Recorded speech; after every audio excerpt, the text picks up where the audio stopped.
Welcome to everyone tuning in to today's special event. We're gathered here for an exciting episode of Healing Overflow with Dr. Toy, a social work podcast. This podcast, hosted by esteemed Dr. Toya Jones, is dedicated to guiding individuals through the journey of healing from all life struggles, from toxic relationships to trauma. Through insightful interviews and expert advice, Dr. Jones empowers her audience to embrace healing and maintain good mental health. Today's episode features special guest, Super Bowl champion, retired NFL Pittsburgh Steeler, Mike Logan. Just a brief intro about Dr. Toya Jones. She's not just a licensed therapist, but also a dedicated college professor, a mother, and a wife. Her credential speaks volumes about her expertise. As a BASW program director at the University of Pittsburgh School of Social Work, she brings years of experience in trauma, therapy, and mental health advocacy. Dr. Jones' passion for guiding individuals towards healing shines through in every episode of her podcast. Just a quick background on Mike Logan, who does not need it, but we'll just provide it anyway. We're privileged to welcome a true Pittsburgh icon, Super Bowl champion, retired Pittsburgh Steeler, Mike Logan, as our special guest. Mike's journey from McKeesport area high school to the NFL is a testament to perseverance and determination. With notable achievements at West Virginia University as a pivotal player for the Pittsburgh Steelers, Mike's impact transcends the football field. Beyond the field, Mike's commitment to community engagement, youth advocacy, and radio hosting are just a few ways that he continues to promote positive change in the community. Hello, Healing Overflow family. It's your host, Dr. Toy. Thank you for joining me yet again. I know the background, everything looks different, but we had to lay out the red carpet for our special guest. I call him the champ because he is. He's Super Bowl champ. This is Mike Logan, Super Bowl Steeler champ. And I'm so glad that you're here. I had to nail him down and get that schedule right. He said, yes, I will come. And you are so humble and gracious to come and join us today. So welcome, Mike. Thank you. Thank you for having me. Absolutely. Remember, Healing Overflow viewers and listeners, listen to us every first and third Thursday at the Linktree link down below. Click on that. And also send in your Ask the Therapist questions. I'm the therapist that's answering the questions. And if your questions get read on the air, you already get that Starbucks gift card. So don't forget to do that. We're going to jump right in with our guest here today. I met you through my husband. Shout out to Cornell Jones. And and you were doing street violence prevention. And he said, I have Mike Logan on my team. And I said, excuse me, what? The Mike Logan? And he's all, yeah. I was the Super Bowl champion, Mike Logan. Yeah. What? What is he doing? I was so excited because I am a big Steeler fan like everybody in Pittsburgh. Him and the big we love our football team. And I couldn't believe that you were in the trenches, like doing that work. So that's how I first met you. But I knew all about you. I knew the journey. I was sweating on the couch when y'all went 5-7, won all the games to win Super Bowl XL. So just first of all, talk about your journey to the NFL. Living every young boy's dream. Talk about that. We'll get to West Virginia. Y'all got to treat my guests right. Please, some grace. Panthers, but the journey to the NFL is what led me to doing street violence prevention. I grew up on the south side of Pittsburgh, in St. Clair Village. I was raised in Whitaker Projects in West Mifflin, and then I graduated from McKeesport area high school. So I'm from all around the city, and through those walks and through those paths and journeys, I had a lot of adversity I had to overcome. Poverty-stricken family, family dynamic was a little broken up. So I know about all of that. And I wanted to show the investment of that path traveled and give back to the community that helped raise me. And I was introduced to your husband, who does that work very well. And being a part of that is just as gratifying as playing in the NFL. Whoa. I'm serious. It is. Wow. It is. And because you have the NFL background, because professional athlete is not easy, not an easy gig at all, and you're a hero to the streets. So how did you stay out of trouble and go that journey of being a professional athlete? How did you not fall into the riffraff on the streets? All right, so let's get into it. Wait. Might look squeaky clean, but there is some scarring. There is some turmoil. There is some triumph. There is some things that I had to overcome. You know, I did. I was a troubled youth. Not to the point where I was out robbing and mugging people, but I did my fair share. You know, sometimes Some you just stories don't out get. there. Yeah, there's some stories. You know, hopefully, you know, a lot of them don't come out. There is some struggle, there is some strife, but that's what taught me to overcome. I started to see how that path was affecting some of my friends. Believe me, in my neighborhood, there were many more Mike Logans. They just didn't reach that finish line, or they didn't just that road just went down a completely different path. And after seeing some of that, you know, losing some childhood friends and things of that nature, I decided that I had some God-gifted talent that I needed to invest in something, you know, productive. Right. And for me, that was sports. You know, I didn't just play football, I played baseball, I played basketball, tried to run track, but I got kicked off the track team because my girlfriend was in the track team. I kept chasing her around. So, but sports was my way out. And through the streets, you learn a lot of things from the streets. You know, you learn where not to go. You learn, you know, who your opponents are, your competitors, your options, they say now. So I was like, I can translate that into athletics. And I utilized all the skills that I learned in my upbringing and translated that to the field. Wow. So when did you know, like, wait, I might go to the NFL? Good enough to go because the level of good is beyond, it's like you have to be exceptional. When did you know, like, I have a talent? I'm going to the NFL. I always heard that. Even as a youngster, 6 years old, running around, pop one football, everyone always said, you got enough talent to go on. And it didn't really hit me until I got to college. And my college coach, Don Needham, looked at me. He looked at me dead in my eye and he said, if you just stay the course, you have some of the most athletic ability I've ever seen in my career. And Wow. his tenure at West Virginia University, Yeah. he's coached some great athletes. So when I finally when it hit me and I looked at it and I said, Mike Booth, Major Harris, you know, all these guys who went before me, and he said, you have just as much, if not more talent than them. So if you want this scholarship that you earned to translate from Saturdays to playing in the NFL on Sundays, just remain coachable, do what needs to be done, stay out of trouble. Remain coachable. That is Remain some coachable. good advice. Remain coachable. And, you know, through his teachings and through some good influences that I had around me, I was able to stay that course. Wow. When you got the call, I always watch the draft. It's the most exciting thing ever. When you got the phone call, you were second round. Like, that's huge. Tell me what your mind, your body, what were you doing? It's a really bizarre, weird story. I had a roommate named Canute Curtis. Canute Curtis was an All-American linebacker at West Virginia University. Um, he was projected to be a first-round pick.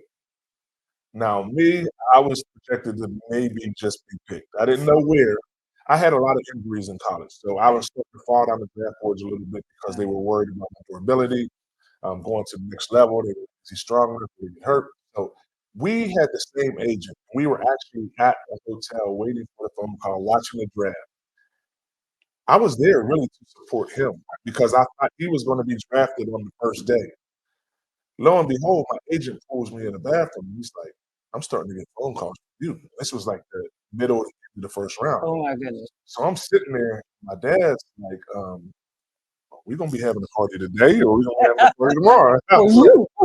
I'm like, no. You know what I mean? So it was kind of awkward because I'm sitting there looking at my roommate and I'm thinking that we're going to be celebrating him. And lo and behold, the phone starts ringing for me.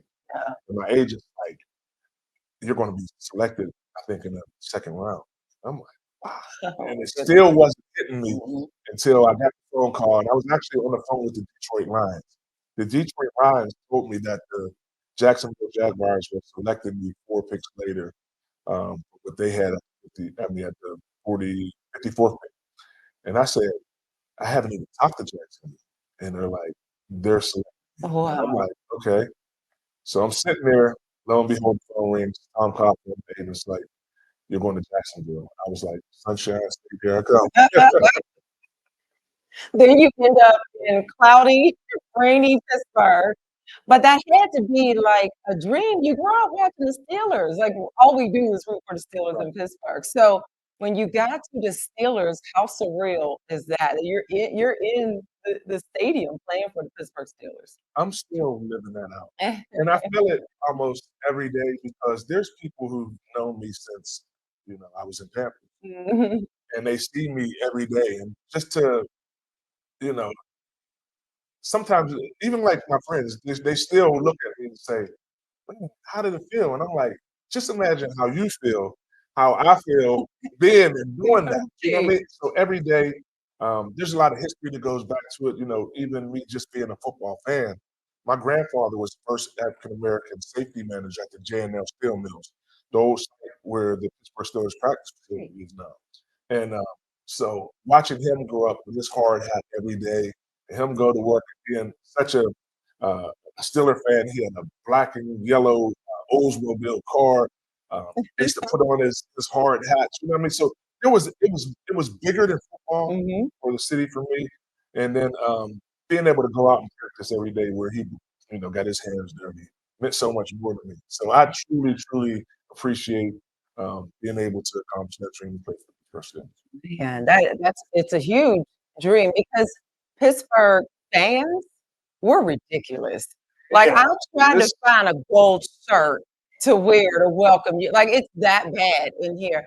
And yeah. so talk about the pressure once you're in there, the pressure of the media day is ridiculous leading up to the Super Bowl. Win or lose, sometimes fans got your back, sometimes we don't. What is that like having that pressure? People being in your pocket at that point? Mhm. Talk about all that for Well, you never want to go. If you have ever gotten your hair cut, black barbershop, me. and there were a couple, you know, Monday, Tuesdays, I try to get into the barbershop, and I didn't have such a great game on Sunday.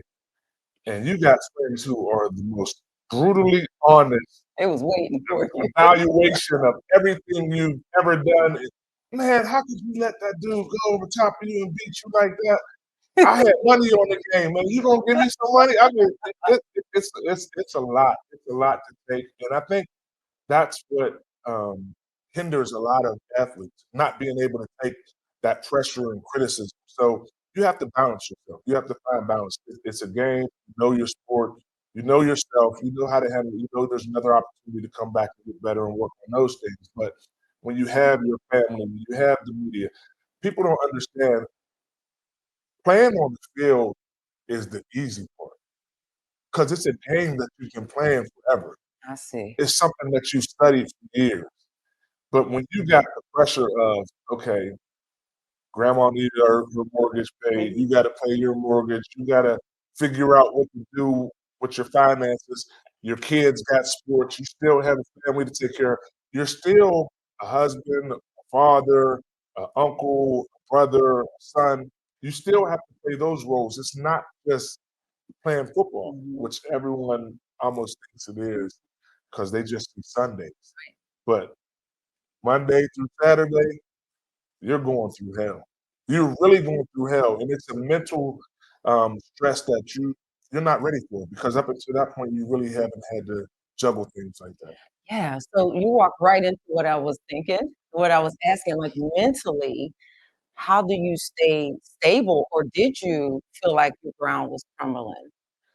Every day, I didn't learn how to do that until I actually retired. I didn't learn how to handle that, and that's why the average NFL career is only like 3 years. A lot of people don't get a long tenure in the NFL because they can't handle pressure, the mental aspect of it. Everybody's like, "He's a great athlete, he's a great football player." That's only like a third of it, you know? You can do the X's and the O's all day, but if you can't handle everything else that comes along with the game, then your career isn't gonna last that long. Yeah. So after the lights were out, you retired. I heard, my brother-in-law, I call him the sports guru, Ray Porter. Um, he said you said, "I wanna stay in Pittsburgh." You could have went on, but you stayed here, and we're so glad you did. We enjoyed you every week watching you. After you retired, the lights were out, what what did you say to yourself that you were gonna do? And did you feel like, "Now what?" Well, after I retired, and as an athlete, you really it's all you've known for so long. I think the NFL and Major League Sports are doing a better job now of preparing athletes for after their transition. But when I retired in 2007, I didn't really have any of Didn't have that. any. And at that time, I won a Super Bowl in 2006. After that, it seemed like every possible devastating act and just took over. So I went to the highest pinnacle that Mhm. I was able to accomplish in sport.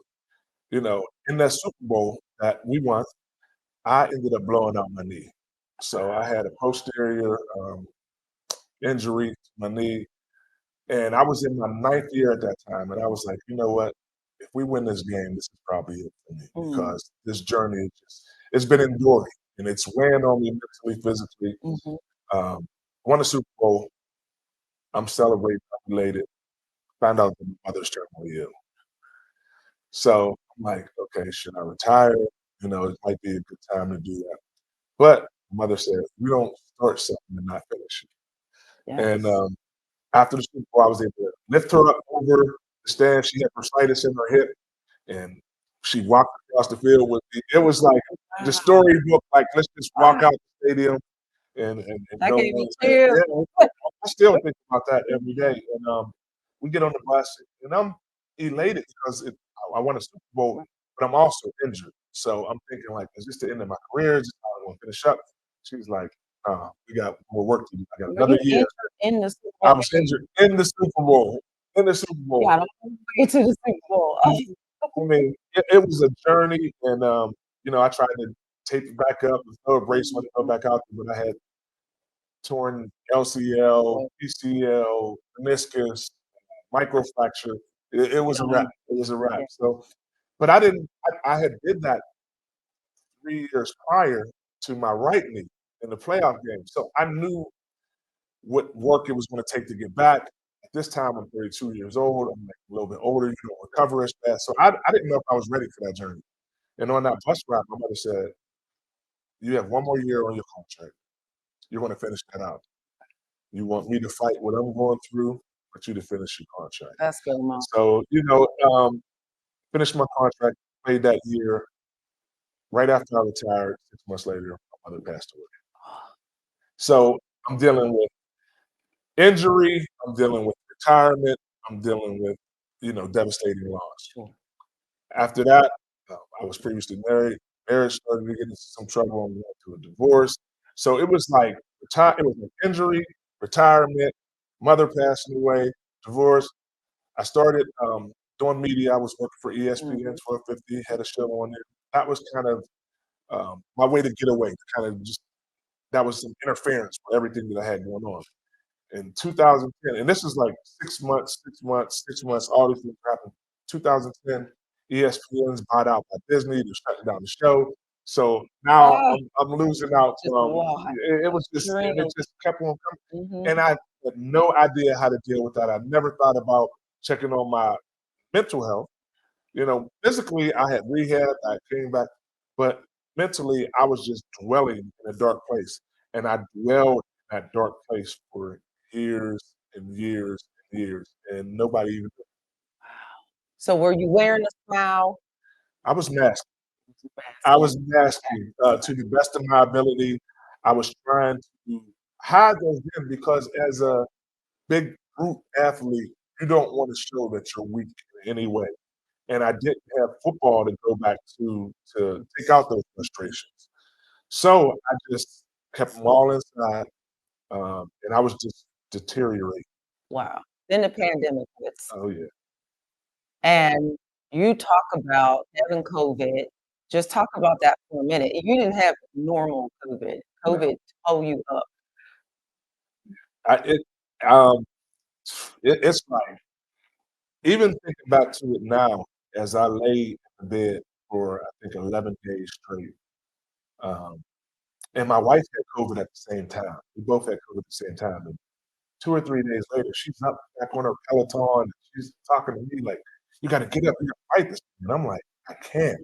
And it was the first time in my life that I ever felt vulnerable, that I felt weak, that I felt like there's nothing I can do to overcome this. And this is just going to be the end of my story. Wow. And that was like the reality really, really hit in.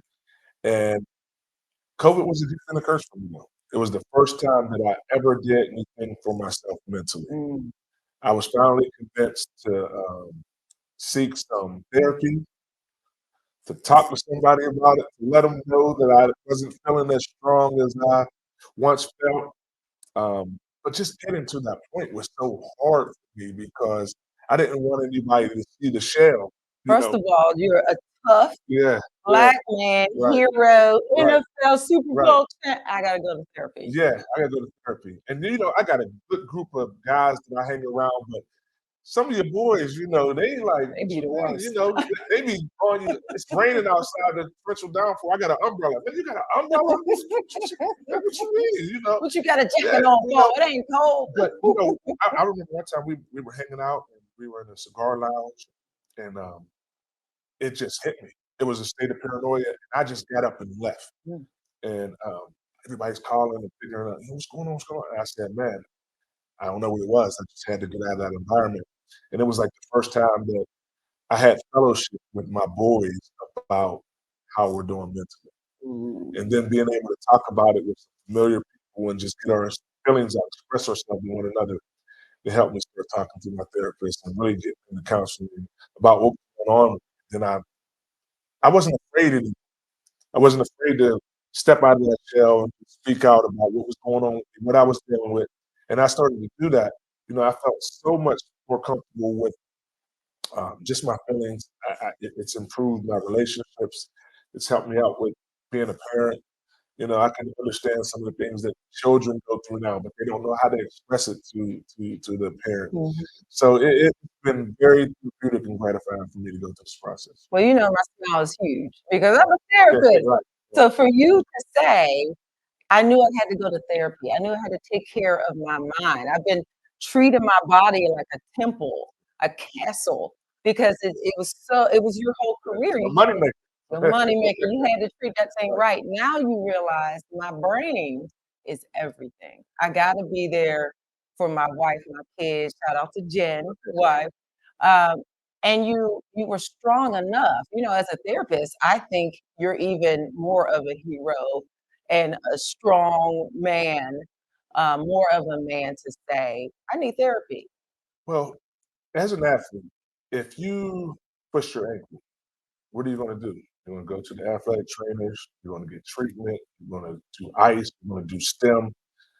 When you're hurting mentally, your brain is an organ. Your brain needs some healing too. So when I finally realized that if I'm taking care of my injuries that I have physically, mentally I'm injured because I'm not thinking straight. I'm not feeling good.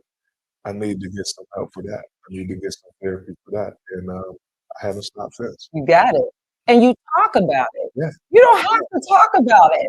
You don't have to, but you do. Why do you choose to talk about it? You stay quiet for real. I could, Mhm. but the great feeling that I have inside of me now, I want everybody to experience that. You know what I mean? I want the people that I know who are suffering in silence.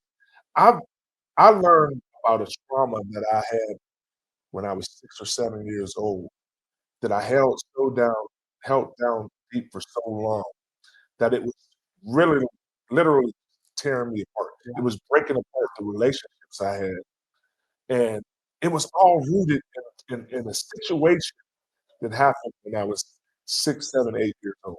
Out of your control. Out of my control, never wanted to address it. But when I started to address it, I started to learn how to rectify some of those things that were going on in that relationship. Um, I started to see fruition and fruits in other relationships That's and learning how healing. to talk about some things. So I can't stop talking about it All now right. because that feeling just overcomes you when when those relationships start to bear fruit.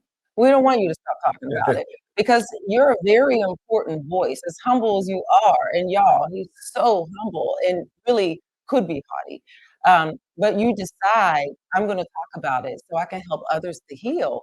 And that's so important. I mean, it's not just, because this is Healing Overflow show, but that's what it's all about. When you heal and you talk to others, then other folks will be healed from your overflow. And that is that is why I asked you, and because your story is so rich and so honest, and it shows your whole journey, but it shows the healing journey too. You didn't stop. You didn't go sit somewhere on a rock and under a tree and just cry out for the rest of your life. You're like, I still got way more to live. You see these are some of the scars I had from playing football. Woo. The injuries I think I had 10 surgeries, played 10 years, so it's like a surgery a year. But you see this scarring. This scarring, it healed. There's a scar over top of it. When I first did this, if you would have looked at it, this bone was almost piercing through the skin. Um, it was really gross to look at. So if I would walk around like that, people would look at me and be like, "What is going on with him?" Right. You know what I mean? But when that is healed, you can say, "Oh, okay. There's a story to tell from that," but he came through it. So now on the inside, I'm like, I'm not going to wear that because if I wear that how I'm feeling mentally, I'm gonna be a nasty person. You probably wouldn't think I'm a humble person. I would be arrogant. I would be standoffish. I would be because you suppress all of that. But when you're healing on the inside, I want to show you this scar. I want to show you that I came through it. I want to show you that there's a scab over top of it and how I came through it, how I got to the healing, how I used some aloe vera lotion, how I used some cocoa butter, how I used cussing as one of my to help myself feel better. So I enjoy sharing that testimony with people because they can't necessarily see those injuries and scars. So I just tell them about it. We're so glad that you chose to do it, especially here for the Healing Overflow audience. We're glad that you're continuing this journey. Like we're so proud of you, still watching you just do your thing. Well, I have to continue. Now I have young children. I have 5 children. I have 3 older children, and then I have a restart, a rebirth Little of one. a 7 and a 5-year-old. I have a 25-year-old, 23, 21, and then I have a 7 and a 5-year-old. So y'all pray for me. But they need to see this, and I never want my sons to grow up and think that they can't express themselves or tell anybody what's going on with them because, like I said, I had trauma from 6, 7, 8 years old. Never want them to experience that. I want them to always be able to voice what's going on with them. And I think by starting now, it's almost a cool thing to do. Absolutely. You know what I mean? It's cool to express yourself, and they Sure. get it. We're already working on meditations with my kids. We're already working on conflict resolution. Love it. It's awesome to see a 7 and 5-year-old across from their bunk beds, like negotiating about what they're going to do, and it's like that's awesome though. It could be an all-out brawl and fight, and we're going to children's hospital. These kids are working things out, and it's through the conflict resolution that we talk about how they're feeling, how this made you feel. It's just awesome. You're So teaching them. yeah, yeah. Yeah, and you see the fruits of your labor. You want them to play football? I do. Yeah? It's tough. My wife says no, but Rain, she's not going to be able to stop Rain. Rain is already like he's playing flag football and he's like running people over. I gotta like See it. calm him down. So it's in him. Now they will have a lot more education than I did about the game and the after effects of it. So I will be, cautious. I will help them to understand the game before they get into it. And they will also have to know the risk of it. Where I went into it blindly, not knowing the risk of it. I knew that it was a violent game. I knew that it was a physical game, but I didn't know that there were so many long-term after effects that we're still learning about today. So they will have the education behind them should they decide to play. They got dad coaching them. Do they know who you are? I looked at a picture. It's one of my favorites, where you are literally horizontal. I think you're playing the Raiders, like your whole body. Do they know who you are? Are they impressed with that? Just now finding out.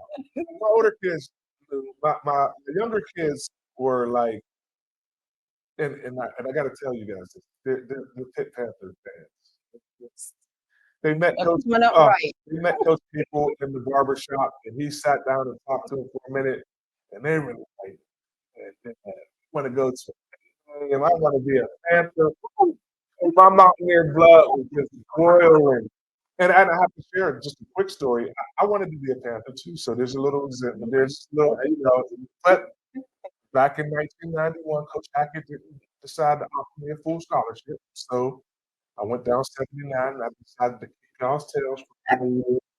And that's exactly what I did. But they want to be Panthers, so we'll make that happen. So they decide to do it. But they're just now finding out who I am and what I did. Because at the end of the day, I'm just dad to them. I'm just dad. But when they seen a highlight video, we took them to alumni weekend. Like Rain looked at me with a look like you really are somebody. Like except for the time I bought him a fat head, the little sticker things you put on the wall, pictures of him. And my wife downstairs, she's laughing. I'm like, what's going on? She's like, that fat head that you got on the wall, Rain was mad at me. He told her, take that off the wall. I don't want him on my wall. But now the most awesome thing happened the other day. He's in the trading cards. They do the Pokemon cards and the Pokemon cards and all these things. And now they're doing sports cards. And this dude came home, and it was like he had no idea who I was. He's like, you got a football card? Card? He's like, why didn't you tell me? And I'm like, so they're like trading cards at the lunch table, and one of his friends gave him a card, and it was like the best thing that ever happened to me. Him coming home, seeing that smile. So now they kind of get a grasp of who I am and what Daddy did. Wow, that has to be the best feeling. It is. But I also want them to know that I'm more than that too. You know what I mean? So I'm still dad. I'm still going to make mistakes. I'm still human. I just happen to win a championship with one of the most prestigious organizations in the world. And the ring is like this big, y'all. I had to put it on. Look at that. It weighed my whole hand down. We have some athletes in the studio. They heard you were coming, and they said, I have to be here to meet the champ. I don't know if they said the champ, because that's what I said, but they said Mike Logan. And I want to make sure that we give an opportunity for these athletes to ask you a few questions before we close out. You game for that? Game for it. All right, wonderful. So if you have a question, just stand up, we'll point to you and go for it. I know you did. You was out here earlier. I got a good eye here now. What would you say was your most helpful thing or tip that you learned from therapy? Wow. Just to express myself, to really speak about what's going on with me. There's certain things that I wouldn't want anyone to know about me. And one of those things, I have a fear of flying. I hate flying. To this day, I still hate flying. So much stress. I have an anxiety disorder right now. And when I get to the airport, my breathing picks up, it's rapid, and I blow on this whistle. Up until this point that I started therapy, I would just go deal with it. I would run in the bathroom. I'm in there in the stall, basically panting, and I never spoke about it. So now that I'm able to speak about it, now that people see I got a whistle when I'm doing my breathing things before I get on the plane, it was just speaking up about it. Just letting someone know, even though it's the most vulnerable, exposing thing that can ever be, it's like that deep, dark secret that you got about yourself that has your insecurity so high that you just don't want to say anything. I found it so relieving just to speak about it, just to put it out there. And now when I hear it, it doesn't bother me.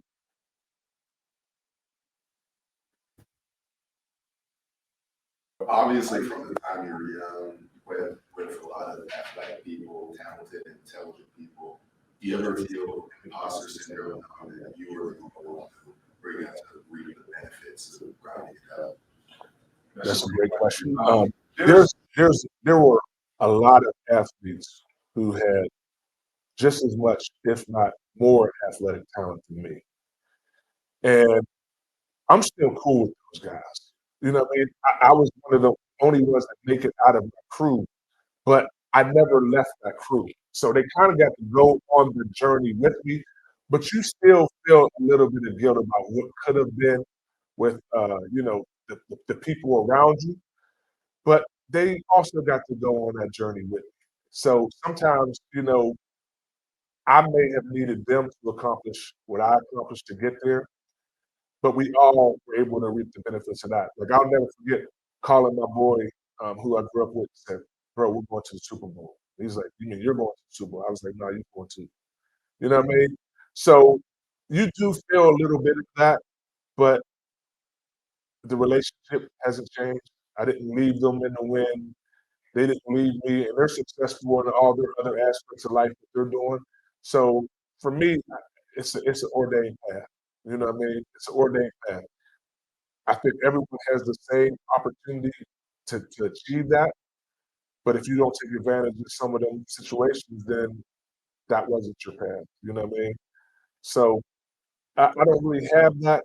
Um, I'm grateful to have the fellowship and rapport with all of the people that, there's not, I can't really think of anybody who I had in my life who's not in my life anymore. You know what I mean? Like I have some kind of connection to all. I mean, it might not be the greatest of relationships, but we know that that relationship has a little tension between it, and we know how to navigate between it. Can you speak on your journey of becoming more than just an athlete? Yes. Yes. So um, when I had a plan, kind of when I got drafted, um, because everyone tells you that this journey is so short, but you think it's going to be so long, forever. Like I had no idea that I would end up playing over a decade in the National Football League because I was injured almost every year that I went through it, and it was just like, but me being injured was probably the reason that I made it every year because every time I got injured, it was no off seasons for me. I was like in the training room, working out, covering for the next training camp. So every training camp, I almost had a better training camp than the previous one because I was working every off season just to recover, get my body together. And my father was a photographer editor for KDK for over 40 years. So he was always in the media. I had an opportunity as a young kid to go down and shoot commercials with Steve Glass and Johnny Ray, some of the old Steelers, the Pittsburgh Maulers. So I was always around them. And I said, if I wasn't going to be a professional athlete, then I would be one of the people filming or interviewing the athletes. So when I retired, I went right into sports media. So I knew that I just wasn't going to be an athlete. I knew that I was going to do something else with, the talents. I had other talents, but it was more than I never wanted to be just identified as someone who was an athlete. Even if I didn't do anything else, even with my personality, even with who I presented to be, um, and then I always knew that I wanted to take what I learned as a professional athlete and try to pour that into someone else. So even if you're just an athlete, by you giving your experiences and your testimony to someone else, now you're becoming a mentor, a role model, teacher, and that makes you more than just an athlete.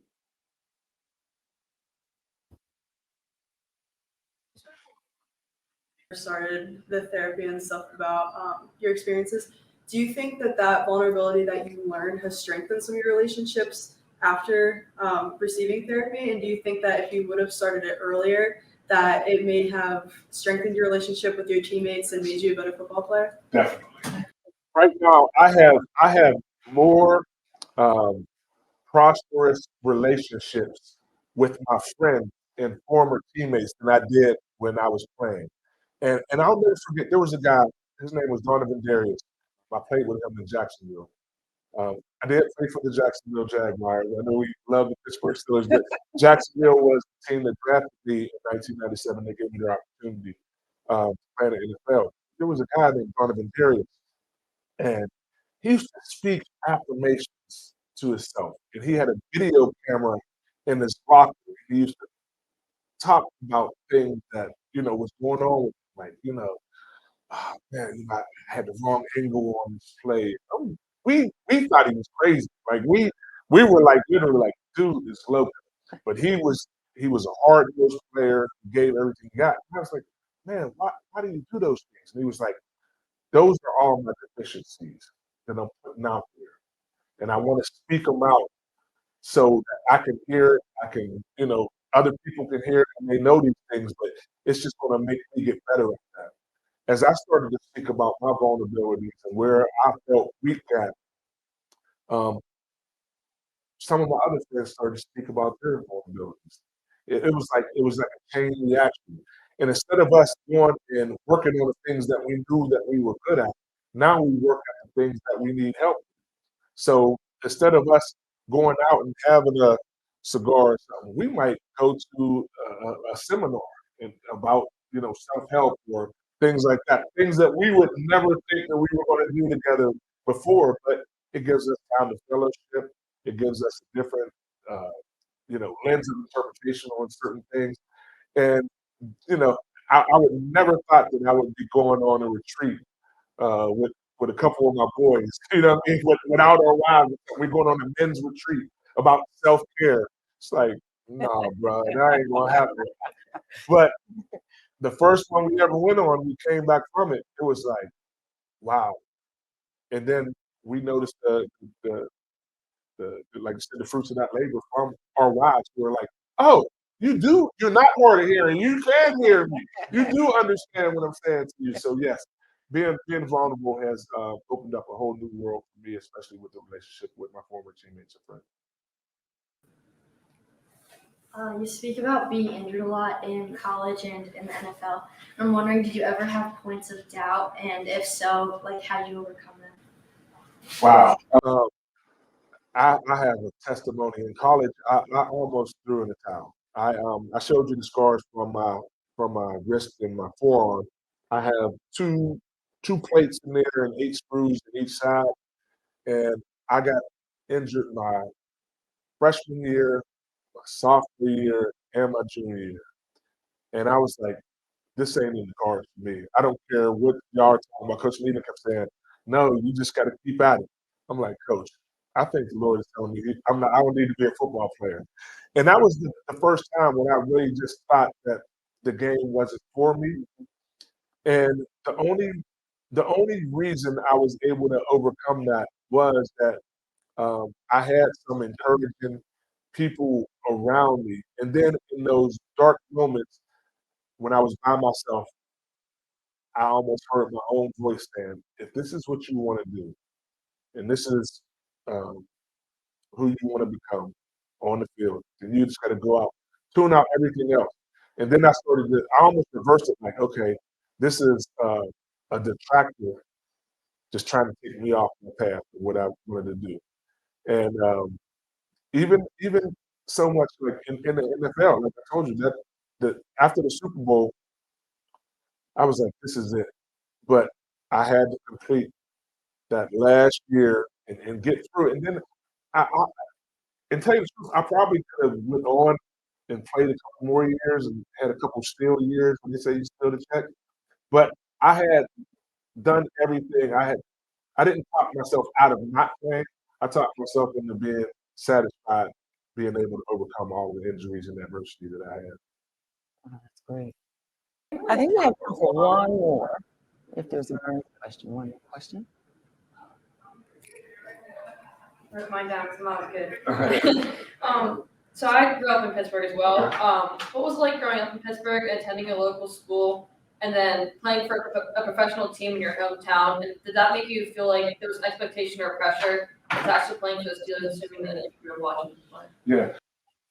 I thought that, when they were talking about me going to the NFL in college, I was like, I'm going to the Steelers. I didn't even think like there was anything else that was going. I was like, I'm going to the Pittsburgh Steelers. And then first round pick, they didn't select me. So I was kind of like, Steelers? was like, come on, this is supposed to be. This is what's supposed to happen. But I always felt like it would come full circle. I always felt like it was going to come home. So much so that I knew Bill Cowher prior to me getting drafted. I used to go watch his daughters play basketball against Swin Cash, who went to my high school, went to McKeesport. So I used to always see him around. And so I forget, I think it was like 2000, 1999, I seen Coach at the game. And I was, talking to my friends loud enough for him to hear me saying, man, Pittsburgh didn't draft me, but I'll be a free agent next year. It'd be nice to come home and play. He didn't pay me no attention at that time. But after like a month later, my agent called. He's like, Pittsburgh needs a defensive back. And I was like, I'm signing a contract. And he's like, whoa. He's like, let me do my work. Like, let me get some numbers on the paper before you. I'm like, no, I'm signing like right now. This is a childhood dream.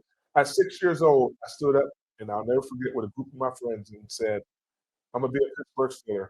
I'm gonna play for the Pittsburgh Steelers, and we're gonna win a Super Bowl. Whoa. And one of my boys at the time, threw a lock at me and like hit me in the head with the top of this lock. And went, that stuff don't happen to us, you know what I mean? And for a while that stuck with me. But I always felt like if I had an opportunity to play in the NFL, I would come home and play for the Pittsburgh Steelers. So that's why this testimony that I share with the youth that I talk to is like, it doesn't matter where you're from. Like, I know there's a whole bunch of adversity and things that are against you right now that you can't see it. And even if you can see it, it's like there's always something clouding that you're like, this isn't going to happen to me.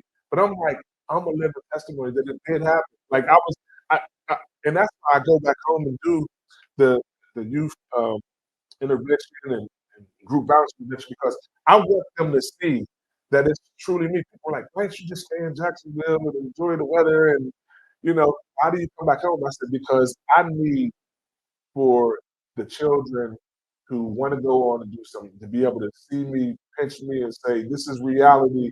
You're here. I'm able to come back home and still be around my family and friends, everybody that I do. There's a sense of getting up every day, and my old neighbor, Mr. Brad, and her family, like they're able to see me and still walk up to me and say, "Hey, Mike, how you doing?" And they call me Juice. Like, so I know people who know me they'll call me Juice, and they'll walk up and we can have a conversation. They're like, it's so awesome to be able to walk up to somebody who's had your accomplishments, who's had your success, and still just be able to have this relationship. So that's what I always want to keep doing and keep. That's why I stay in Pittsburgh.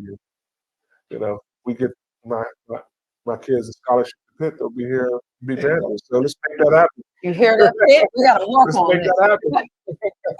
We're so glad you stayed in Pittsburgh. We're so glad you are our champ. And we're so glad to be able to just touch you, come up to you, talk to you. Thank you for being here. Thank you for being on Healing Overflow with Dr. Toy. Thank you, Healing Overflow family, for tuning in, listening. Y'all support means the world to me. Keep on sending your questions to Ask the Therapist. You can send direct to my email, Toya J. I almost forgot my email, y'all.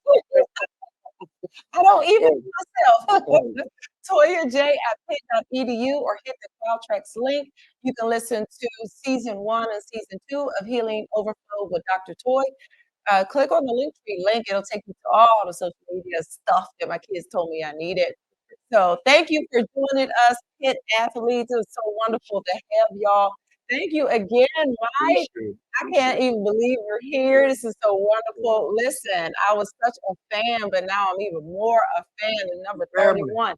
They don't need to play number 31 again. I don't think they have. Well, Donnie Shell, I was the first person to wear the unofficial retired 31 jersey from Donnie Shell. And that's, if you think I'm humble, if you meet Mr. Donnie Shell, he's one of the most humble human beings you'll ever meet, and an outstanding player. And if anybody wants to meet me on social media, I'm at Logan on all social media platforms. I enjoy answering questions for fans. If you have questions, they can always reach out to me. They can find out what I'm involved in the city, where I do youth camps and all kind of things. So Logan 3 on everything. Fan page on Facebook is Mike Logan. You gotta hit him up. He's personable in real life, y'all. Thank you again. Thank y'all for watching. Keep healing so your healing overflows onto everyone else. Bye, y'all.